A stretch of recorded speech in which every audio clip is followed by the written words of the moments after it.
مختصر یہ میں بتاؤں کہ شادی بیاہ کے جو رسم و رواج ہوتے ہیں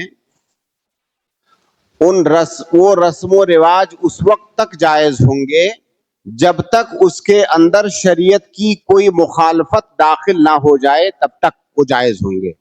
کیونکہ ایک قاعدہ ہے کہ الاصل فی الاشیاء الاباحہ، دنیاوی چیزوں سے متعلق شریعت کا اصول ہے کہ اس میں اصل جواز ہے. وہ جائز کب تک ہوگا؟ جب تک اس کے عدم جواز کی دلیل نہ آ جائے، جب تک اس میں شریعت کی کوئی مخالفت نہ آ جائے. جیسے مثال کے طور پر مگنی کی رسم ہے نا. مگنی کی رسم کوئی عبادت تو نہیں ہے، مگنی کی رسم دنیاوی رسم ہے. اس کا مطلب یہ ہوا کہ اصلاً وہ جائز ہے، لیکن اسی جائز عمل کو ایسے طریقے سے اگر کیا جائے جس میں شریعت کی مخالفت کی جائے، جیسے مگنی کے وقت مرد اور خواتین حضرات اکٹھے ہو رہے ہیں، بے پردگیاں ہو رہی ہیں، اختلاط مرد و زن ہو رہا ہے. اب اس حلال کام کو، اس جائز کام کو ناجائز طریقے سے کیا جا رہا ہے، تب ہم یہاں پر کہیں گے کہ یہ ناجائز ہو گیا. بارات کے بارے میں جیسے مسئلہ آیا، اللہ کے نبی، ہماری شریعت کا اصول ہے جو ایک حدیث میں بیان کیا گیا ہے کہ لا یحل مال امرئ مسلم الا ان طیب نفس منہ، کسی دوسرے آدمی کا مال کھانا اس وقت تک حلال نہیں ہے آپ کے لیے جب تک وہ آدمی اپنی رضامندی سے تم کو نہ کھلائے. ہر آدمی کا مال اس کا اپنا مال ہے. اب شادی بیاہ کے موقع پر آپ اگر سامنے والے پر دباؤ ڈال کر کے اس کے گھر بارات لے جا رہے ہو، سامنے والے پر دباؤ ڈال کے کہہ رہے ہو زبردستی میں تمہارے گھر مہمانداری پہ آؤں گا 500 آدمی لے کر کے، اب شریعت نے کیا آپ کے لیے جائز قرار دیا ہے کہ آپ زبردستی کسی سے دعوت لو؟ نہیں جائز قرار دیا ہے. اس کا مطلب یہ جو آپ کھا رہے ہو اس کی رضامندی کے بغیر کھا رہے ہو، اب اس کی بنیاد پر یہ ناجائز ہو جائے گا. اگر ہمارے سماج میں یہ صورتحال ہوتی کہ یہ زبردستی والا معاملہ نہیں ہوتا اور لڑکی والا کہتا کہ بھائی آپ آ جاؤ 100 آدمی لے کر کے، میں خوشی کا موقع ہے، میں 100 آدمی کھلانا چاہتا ہوں اپنی بیٹی کی شادی میں، تب ہم کہتے کہ جائز ہے. لیکن یہ صورتحال ہمارے یہاں نہیں ہے.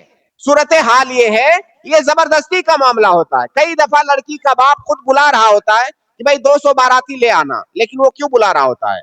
اس کو پتا ہے کہ نہیں بلاؤں گا تو میری فضیحت ہوگی، نہیں بلاؤں گا تو میری لڑکی کو ستایا جائے گا، اس لیے وہ چہرے پر نقلی مسکراہٹ سجا کر کے کہتا ہے کہ آ جانا.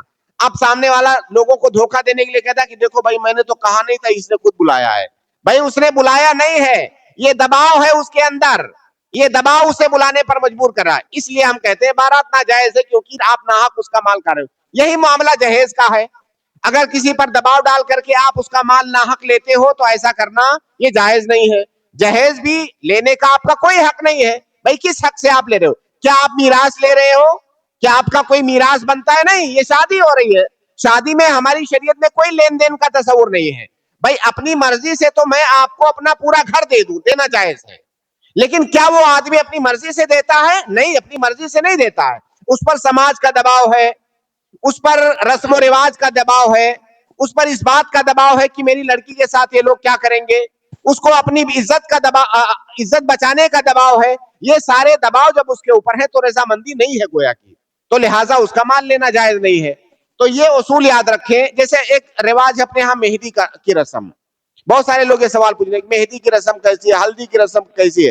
ان تمام سوالوں کا جواب یہی ہے کہ ہماری شریعت میں شادی بیاہ میں رسم و رواج اس وقت تک جائز ہے جب تک اس رسم و رواج کے اندر غیر شرعی کوئی چیز داخل نہ ہو جائے. جیسے مہندی کی رسم، اب کیا لڑکی کے لیے مہندی لگانا جائز نہیں ہے؟ بالکل جائز ہے. کیوں نہیں جائز ہے؟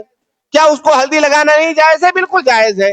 لیکن اگر وہی مہندی باہر سے کوئی مرد آتا ہے لگانے، ہم کہیں گے یہاں پر آپ نے ایک غلط چیز داخل کر دیا، ناجائز ہے.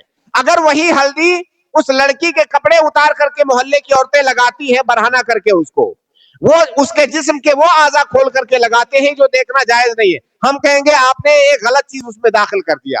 بھائی ہلدی لگانا ہے وہ خود لگا لے، یا اس کے جسم کے ایسے اعضاء پر دوسری عورتیں لگا سکتی ہیں جن کا دیکھنا ان کے لیے جائز ہے، تو یہاں تک جائز ہوگا. تو شادی بیاہ کے رسم و رواج اس وقت تک جائز ہے جب تک اس میں کوئی غیر شرعی عمل داخل نہ ہو جائے. جزاک اللہ خیر.